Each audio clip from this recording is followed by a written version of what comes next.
one of the best summertime garden family hangout activities.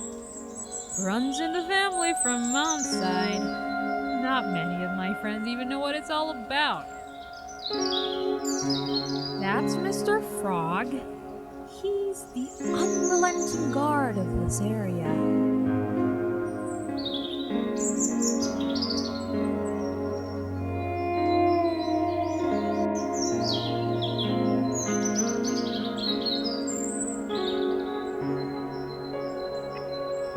Oh, a four-leaf clover.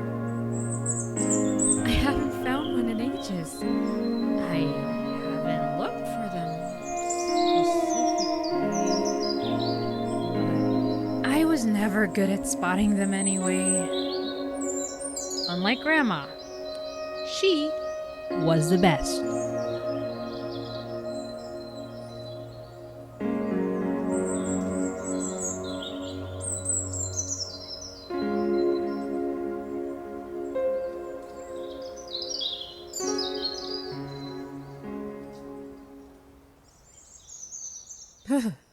It's a bit chilly in the shade.